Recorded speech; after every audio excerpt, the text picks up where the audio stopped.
Here's a rewritten version of your passage, kept smooth and flowing without headings. Fans didn't just lose interest, they walked away.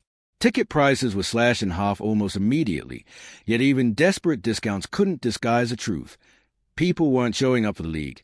They were showing up for Caitlin Clark. Without her, the spark was gone, and no amount of promotional spin could cover it up. What was supposed to be a triumph for the WNBA instead turned into a glaring reminder of just how fragile its foundation really was. 2 weeks without Clark had become 2 weeks of brutal exposure. The parallel to Lionel Messi in Major League Soccer was impossible to ignore. When Messi doesn't play, fans revolt. Teams openly acknowledge it, prepare for it, and even offer free concessions or future tickets to soften the blow. MLS doesn't pretend. Messi is the attraction, and the league builds around that reality. The WNBA, by contrast, insists its growth is organic, that fans are showing up for collective. But Clark's absence revealed a truth executives didn't want to face. This surge isn't shared equally. It rests almost entirely on her shoulders. For a league that has long tried to convince players, owners, sponsors, and fans that women's basketball is finally stable, finally thriving beyond individual stars, Clark's injury was a devastating blow. Instead of reinforcing that message, her absence exposed just how fragile the system still is. The timing made things worse. Players have been preparing for collective bargaining negotiations, aiming to demand charter flights, bigger rosters, better housing allowances, and life-changing salary increases. Their leverage was supposed to come from record crowds, historic viewership, and surging merchandise sales. But all of that collapsed the moment the data suggested it was Clark, and Clark alone, driving the momentum. The numbers were stark. With her on the court, WNBA games were drawing 1.5 to 2 million viewers, levels the league had never seen before. Without her, broadcasts often struggled to reach 200,000, with some nights barely cracking 400,000 even when other All-Stars played. Everyone knew the next 2 weeks would be a test of reality. Panic spread through locker rooms, because this wasn't just about missing a single player. This was about whether the business model of the league could survive her absence. Owners, meanwhile, weren't panicking. Some were almost relieved. As harsh as it sounds, business rarely plays nice. For years, franchises operated at a loss to keep the league alive, and only recently had a few begun turning profits tied almost entirely to Clark's arrival. Now her absence offered hard data, cold numbers it could use like a weapon. Why pay millions when the league collapses without one player? In boardrooms, this was framed not as a crisis but as strategy. That's what makes the situation more sinister than it appears.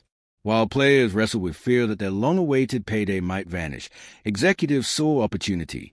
They could present themselves as responsible stewards of the league, pointing to Clark's absence as proof of why they couldn't hand out blank checks. They could argue that tying the fate of an entire league to one player was dangerous and unsustainable. For the players, the negotiating table suddenly tilted against them. The reliance on Clark wasn't just overwhelming. It was unsustainable. And everyone knew that injuries, no matter how unfair, are part of the game. Do you want me to keep this strictly as a polished rewrite, or would you like me to layer in more asterisk dramatic commentary and narrative flair asterisk, like the style of an expose or documentary script? Stars fade. The real nightmare isn't 2 weeks on the sidelines. It's a possibility of something worse. What happens if Caitlin Clark suffers a major injury, retires early, goes overseas, or simply takes a long break? The entire financial model of the league could collapse overnight. This isn't exaggerated fear-mongering. It's a cold reality. When one player is holding up the whole structure, the risk isn't just high, it's catastrophic. Clark's injury didn't only bruise her quad. It exposed the WNBA's Achilles heel for the world to see. The danger lies not just in her absence, but in the lack of true alternatives. The WNBA has stars Paige Buchers, Angel Reese, A.J.A. Wilson, Brianna Stewart, Sabrina Ionescu, but none of them command Clark's numbers. Paige draws about half the audience. Angel garners more attention for her off-court drama than her on-court dominance. Stewart, Wilson, and Ionescu are elite players, but the evidence is undeniable. They don't drive ticket sales or TV ratings anywhere close to Clark's level. Without her, arenas slide back to half empty, broadcast partners lose bargaining power, and the so-called momentum evaporates into thin air. This imbalance hands enormous negotiating power to the owners. If only one player fuels the league's growth, why would they hand out blanket raises to everyone else? Why commit millions to athletes who aren't moving the financial needle? Why offer luxury accommodations or charter flights if the business case collapses the moment Clark isn't on the floor? It's harsh, but it's business. Owners can point directly to empty seats and plunging ratings as irrefutable proof. Clark's absence didn't just sideline her, it sidelined the bargaining position of every other player. For the players, the psychological toll is heavy. Just weeks ago, many felt they were finally stepping into their rightful place, respected, recognized, celebrated. They believed momentum was theirs, that the league had finally turned a corner. And then, in an instant, Clark's injury reminded them how fragile it all really was. The dream of progress was met with cold reality. Their leverage, their value, their negotiating strength, all of it was tied to someone else's health. No matter how talented, no matter how hard they fought, they were still living in Clark's shadow. The financial realities only make it worse. After decades of losses, some franchises have finally clawed their way to profitability, but those profits weren't spread evenly across the league. They were concentrated almost entirely around Clark. Owners knew it, executives knew it, and now everyone else did too. If one player holds the key to profitability, why gamble on long-term commitment to others? Why sign contract that could sink franchises the moment Clark is gone? To the players, this felt like betrayal. To the owners, it was common sense. The gap between dreams and dollars had never been sharper.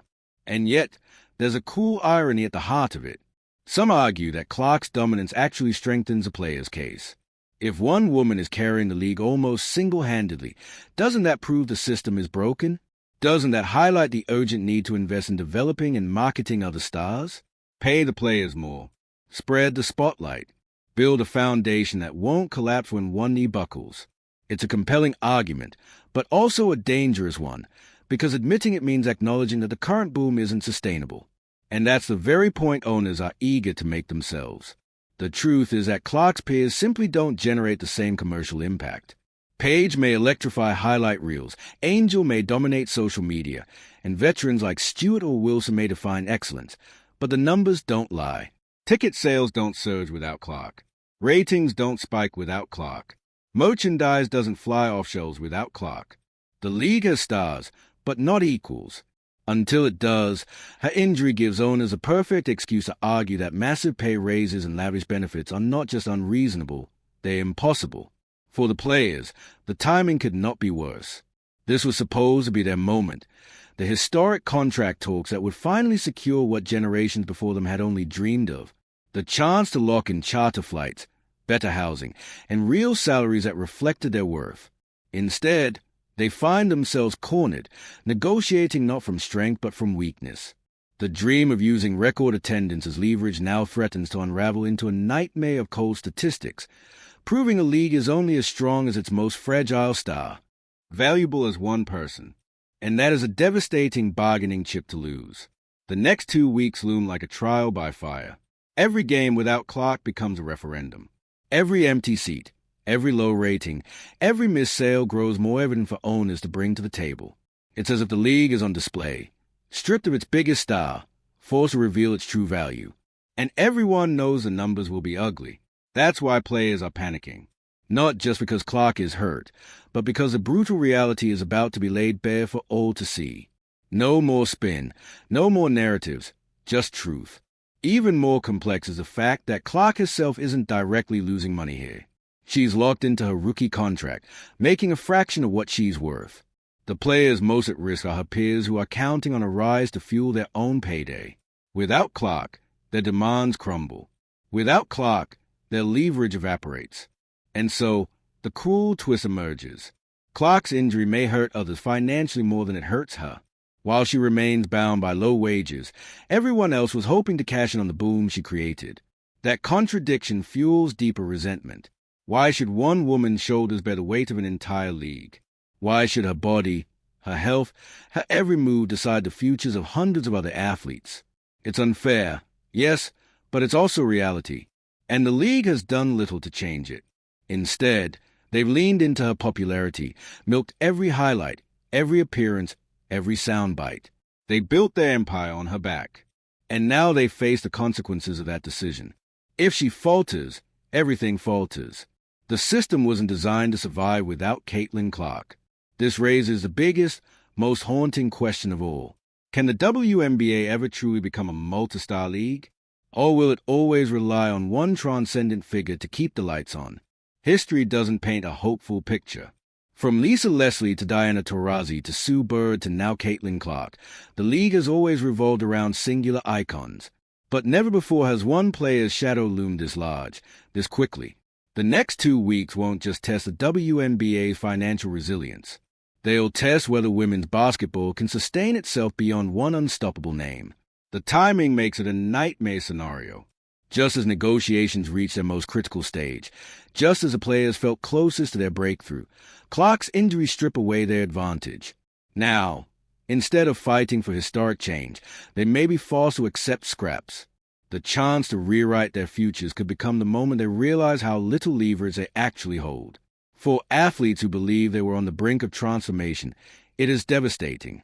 For owners who fear being forced into concessions, it is strategic salvation. The stakes could not be higher.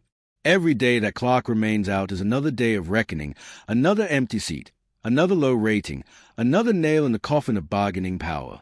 This isn't just about a quad injury anymore. It's about the financial soul of the WNBA. The league stands at a crossroads with players desperate for progress and owners eager to tighten their grip. What began as a 2-week injury has escalated into a full-blown crisis. And when the dust settles, one truth will remain clear. The WNBA's greatest strength is also its greatest vulnerability. Caitlin Clark herself,